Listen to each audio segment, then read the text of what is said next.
Hello class, आज हम पढ़ेंगे मार्केट फेलियर। और मार्केट फेलियर होता क्या है, इसको हम कैसे डिफाइन करते हैं, और मार्केट फेलियर के मेन रीजंस क्या हैं जिसकी वजह से मार्केट फेलियर होता है। मार्केट फेलियर जो चैप्टर है यह आपका पहला ही चैप्टर है पब्लिक इकोनॉमिक्स का। तो आप ये भी कह सकते हैं कि सर पब्लिक इकोनॉमिक्स का पहला चैप्टर मार्केट फेलियर क्यों है भाई? क्यों? क्योंकि अब हम गवर्नमेंट के रोल को देखने जा रहे हैं। मार्केट सक्सेस का मतलब क्या हुआ, पहले तो आप ये समझ लीजिए। मार्केट फेलियर जानने से पहले आपको मार्केट सक्सेस तो पता होना चाहिए। तो बोलेंगे सर ऑब्वियसली सी बात है, मार्केट सक्सेस पता होना चाहिए, और मार्केट सक्सेस ना होना ही मार्केट फेलियर है। लेकिन किस मार्केट की बात कर रहे हैं सर? आप गुड्स मार्केट की बात कर रहे हैं, या आप लेबर मार्केट की बात कर रहे हैं, या आप मनी मार्केट की बात कर रहे हैं, या कैपिटल मार्केट की बात कर रहे हैं? किस मार्केट की बात हो रही है? तो यहां पर मार्केट का मतलब होता है पूरी इकोनॉमी की बात हो रही है। और अगर पूरी इकोनॉमी में सभी मार्केट सेटिस्फाई है, इसका मतलब होता है कि कंज्यूमर भी सेटिस्फाई है और प्रोड्यूसर भी सेटिस्फाई है। तो अगर हम कंज्यूमर के पॉइंट ऑफ व्यू से बात करें क्लास, या प्रोड्यूसर की पॉइंट ऑफ व्यू से बात करें, या लेबर की पॉइंट ऑफ व्यू से बात करें या हम बात करें एक ट्रेडर का या सप्लायर की पॉइंट ऑफ व्यू से बात करें, या एक एंटरप्रेन्योर इन्वेस्टर की पॉइंट ऑफ व्यू से बात करें, तो हर एक पर्सन सेटिस्फाई हो जाए वही तो मार्केट फेलियर है। अगर ये नहीं हो रहा है तो मार्केट अनसक्सेस है। अगर सभी सेटिस्फाई हैं तो मार्केट सक्सेस है। लेकिन ये रियल लाइफ में, यानी कि रियल सिचुएशन में तो कभी ऐसा होता नहीं है। ऐसा क्यों नहीं होता है? क्योंकि हम इमेजिनरी सिचुएशन मानते हैं इसको। क्यों इमेजिनरी सिचुएशन मानते हैं? क्योंकि मार्केट सक्सेस की पहली कंडीशन है there is a perfect competition. अगर आप परफेक्ट कंपटीशन के एग्जांपल लेके चलते हैं क्लास, तो आपने शुरू में पढ़ा था कि price is equal to marginal cost. हम यही पढ़े थे। तो सिंपल जो डिफिनेशन है मार्केट सक्सेस की और मार्केट फेलियर की, हम कहेंगे price is equal to marginal cost. भाई इसका मतलब क्या हुआ कि आप जो प्राइस पे कर रहे हैं वो उसकी मार्जिनल कॉस्ट के इक्वल है, यानी कि ये प्रोड्यूसर का पैसा निकल जा रहा है, और आप जो पे कर रहे हैं वो आपकी बजट लाइन में है, यानी कि आप उतना सेटिस्फाई हैं। तो price equal to marginal utility भी होता है क्लास, आप इसको पढ़ चुके होंगे। और परफेक्ट कंपटीशन की बात करते थे तो आपको ये भी था कि प्राइस जो होता है वो मार्जिनल कॉस्ट के इक्वल तो होता है। तो मार्जिनल कॉस्ट भी उसके एवरेज रेवेन्यू और मार्जिनल रेवेन्यू के इक्वल होता है। ठीक है सर, होता है। अच्छा, फिर आपने ये भी पढ़ा था कि जब price is equal to marginal cost marginal revenue, तो यहीं पर हम मार्जिनल यूटिलिटी भी कह सकते हैं। हाँ सर, वो भी कह सकते हैं, क्योंकि परफेक्ट कंपटीशन में प्राइस बराबर मार्जिनल यूटिलिटी होता है, और जितना यूटिलिटी होता है उतना पे करते हैं, और जितनी मार्जिनल कॉस्ट है। तो भैया प्रोड्यूसर भी सेटिस्फाई है, कंज्यूमर भी सेटिस्फाई है। अच्छा, अरे जब प्रोड्यूसर सेटिस्फाई है और कंज्यूमर सेटिस्फाई है, तो इसका मतलब होता है कि जितनी मार्केट में डिमांड है और जितनी मार्केट में सप्लाई है वो भी बराबर है। हाँ सर, बराबर है। तो आप ये बोलेंगे कि ये एग्रीगेट सप्लाई को डिनोट कर रहा है, और ये प्राइस किसके डिमांड कर रहा है, यानी कि ये और एग्रीगेट डिमांड भी डिमांड कर रहा है। तो एग्रीगेट डिमांड और एग्रीगेट सप्लाई इक्वल है मार्केट में? Yes sir, of course equal है। जब एग्रीगेट सप्लाई और एग्रीगेट डिमांड मार्केट में इक्वल है, मतलब एक पॉइंट बताता हूं, आपने सब चीजें पढ़े होंगे, एग्रीगेट डिमांड और एग्रीगेट सप्लाई, जब ये मार्केट में प्राइस इक्वल है, तो यहां पर आपने ये भी चीज पढ़ा था क्लास, थोड़ा सा ध्यान देना, बहुत सिंपल सी बात कर रहे हैं कि ये AR is equal to MR होता था, और ये मार्जिनल कॉस्ट होती थी और ये एवरेज कॉस्ट होती थी।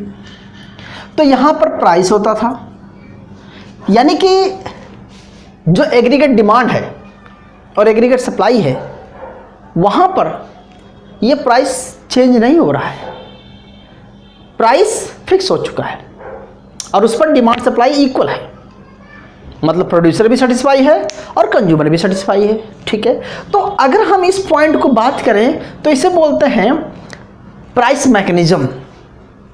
जो मार्केट का प्राइस मैकेनिज्म है, जो डिमांड और सप्लाई है, जहां पर आपस में टच करते हैं, इक्वल होते हैं, टेंजेंट होता है, वो इक्विलिब्रियम पॉइंट है।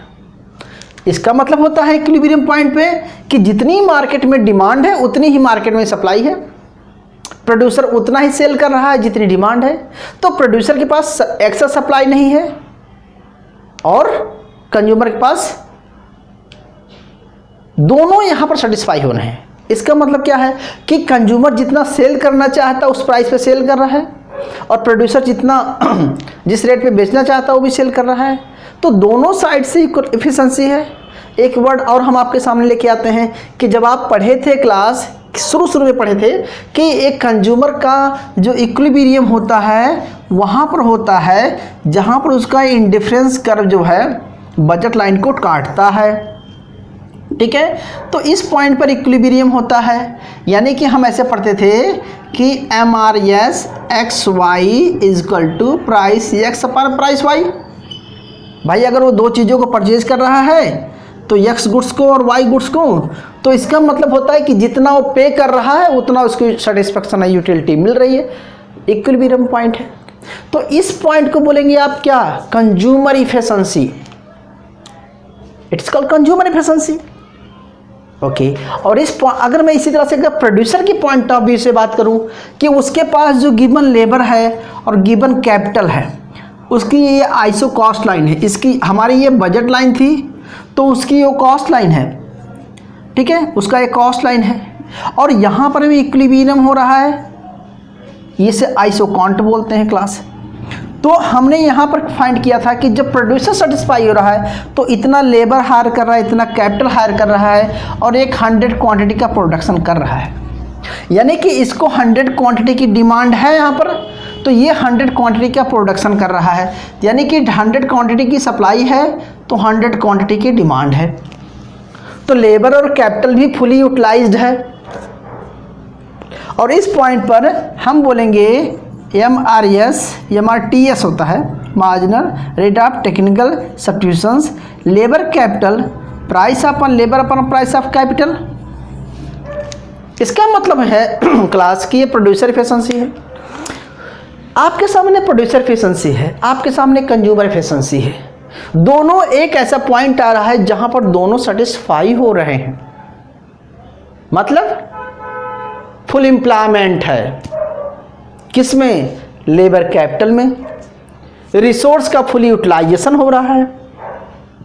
ये भी बात सही है सर, यहां पर ना तो एक्सेस सप्लाई है और ना तो एक्सेस डिमांड है, मतलब ना तो इन्फ्लेशन ही है ना तो रिसेशन है, सब खुश हैं। ये भी बात सही है सर, ना लेबर की ज़्यादा सप्लाई है ना लेबर की ज़्यादा डिमांड है, इक्वल है, क्योंकि लेबर की सप्लाई इनकी डिक्रीज होगी तो लेबर मार्केट जाएगा। ऐसे गुड्स मार्केट की बात करें, यानी कि हम ये कहना चाहते हैं, एक वर्ड आपके सामने लेके आ रहा हूँ, इफिशिएंसी। तो इसका मतलब होता है कि ये कंज्यूमर इफिशिएंसी है। ठीक है, इसको आप कंज्यूमर इफिशिएंसी बोलेंगे और इसको आप प्रोड्यूसर इफिशिएंसी बोलेंगे। जब दोनों, शॉर्टकट में लिख रहा हूं, जब कंज्यूमर और प्रोड्यूसर दोनों की इफिशिएंसी एक साथ हो जाती है तो वो क्या होता है, इकोनॉमिक इफिशिएंसी। तो वर्ड है कि मार्केट सक्सेस वहां पर होता है जहां पर इकोनॉमिक इफिशिएंसी आती है। तो हम ये सिंपल आपसे बढ़ना चाहते हैं, मिटाकर बात करना चाहते हैं क्लास, कि अगर हम इसी डिफिनेशन में, आप ऐसा भी तो कर सकते हैं क्लास, कैसा कर सकते हैं कि अगर ये जो इक्विलिब्रियम मैंने लिखा, आप ऐसा कर सकते हैं कि MRS XY, एक प्रोड्यूसर है, एक पर्सन है जिसका MRS XY है और दूसरा पर्सन भी है MRS XY B पर्सन है, और दोनों की जो है सेटिस्फेक्शन पॉइंट सेम है, PY। यानी कि एक्स को गिव अप कर रहा है, वाई को गेन कर रहा है, जो प्राइस है। तो कहने का मतलब है कि ये पॉइंट क्या दिखाता है, ये पॉइंट है कि if both are consumer satisfy और they are paying same price level, तो कंज्यूमर सेटिस्फैक्शन आ गई। दूसरे पॉइंट ऑफ व्यू से बात करें, अगर हम प्रोड्यूसर के पॉइंट ऑफ व्यू से करेंगे,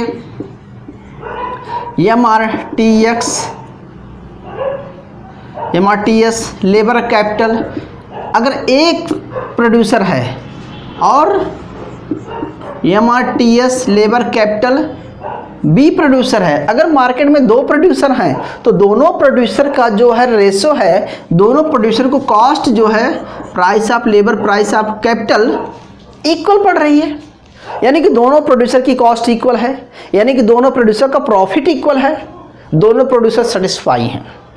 तो इसे बोलेंगे हम class producer efficiency. It is called producer efficiency. और ये हो गया कंज्यूमर, ये हो गया प्रोड्यूसर। तो ये हो गया, अगर कंज्यूमर है तो एग्रीगेट डिमांड हो गई, और ये प्रोड्यूसर हो तो एग्रीगेट सप्लाई हो गई। ठीक है, अच्छा, ये प्राइस हो गया, डिमांड एक कॉस्ट हो गई, तो इसको मार्जिनल यूटिलिटी मिलेगी और ये मार्जिनल कॉस्ट जितना पे कर रहा है। तो जो मार्जिनल यूटिलिटी को मार्जिनल कॉस्ट के बराबर रखते हैं, और ये दोनों किसके बराबर होती हैं, प्राइस के बराबर होते हैं, ये दोनों प्राइस के इक्वल हैं। तो इसका मतलब होता है कि मार्केट में भैया लेबर, मतलब कोई भी मार्केट हो, प्रोड्यूसर भी सेटिस्फाई है और कंज्यूमर भी सेटिस्फाई है। तो जब दोनों सेटिस्फाई हो गए क्लास, तो एक अलग कंडीशन बनती है जिसे हम बोलते थे MRTXY, आपने पढ़ा होगा, marginal rate of technical substitution MRTS is equal to MRSXY is equal to PX upon PY। इसका मतलब क्या हुआ क्लास, ध्यान समझना, हम बात करते हैं ये प्रोडक्शन पॉसिबिलिटी कर्व की है, ओके, जहां पर मैक्सिमम प्रोडक्शन इतना हो सकता है और मैक्सिमम प्रोडक्शन वाई का इतना हो सकता है। शुरू में बहुत पहले माइक्रो इकोनॉमिक्स से पढ़े थे आप। अभी मैं मेन पॉइंट पे आने वाला हूं, मेरा पॉइंट अभी सिर्फ आपको मैं समझा रहा हूं। अगर मैं यहां पर हूं तो इसका मतलब होता है कि मार्केट में हम एक्स का इतना प्रोडक्शन, वाई का इतना प्रोडक्शन हो रहा है। इसका मतलब है कि अगर प्रोडक्शन हो रहा है तो यहीं पर एक लाइन हम इंडिफरेंस कर्व की बना दें, तो इसका मतलब होता है कि मार्केट में इतनी डिमांड भी है, तो जितना प्रोडक्शन हो रहा है जितनी डिमांड है, आप पेमेंट करेंगे तो वो क्या हो जाएगी, आपकी बजट लाइन है। लेकिन आप जब कस्टमर के, कंज्यूमर प्रोड्यूसर के पास जाएगा तो वो क्या हो जाएगी, कॉस्ट लाइन हो जाएगी। तो जहाँ पर प्रोड्यूसर की कॉस्ट और आपका बजट लाइन इक्वल हो जाता है, यानी कि हम ऐसा भी कर सकते हैं क्लास, एक पॉइंट बनाते हैं, दिस इज पॉइंट, और इस पॉइंट पे बोलेंगे कि यहाँ पर इकोनॉमिक इफिशिएंसी है। क्यों, क्योंकि ये है ऐसा पॉइंट है जहाँ पर MRTX is equal to MRSXY price X upon price Y.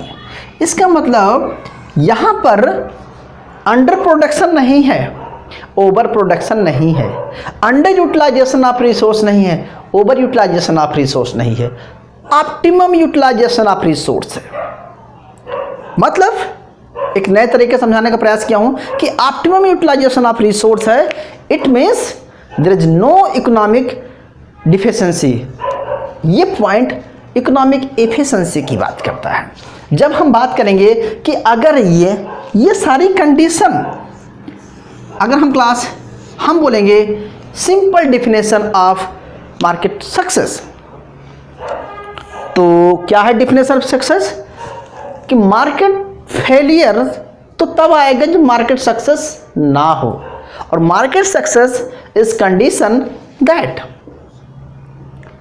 ये condition producer efficiency, consumer efficiency, इसे बोलेंगे एलोकेटिव एफिशिएंसी। एलोकेट कर लिया आपने, क्या प्रॉब्लम थी आपकी स्टार्टिंग में, how to produce, whom to produce, how to sell, है होम टू प्रोड्यूस, ये सब पढ़े थे आप ना।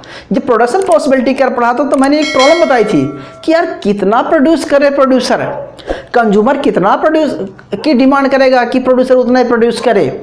कंज्यूमर के सामने भी सिचुएशन है कि वो क्या खरीदे, एक्स को परचेज करे कि वाई को परचेज करे, उसको किसमें सेटिस्फेक्शन मिल रही है, और प्रोड्यूसर के सामने सिचुएशन थी कि वो एक्स को प्रोड्यूस करे या वाई को प्रोड्यूस करे, उसके पास एक लिमिटेड लेबर है, लिमिटेड कैपिटल है।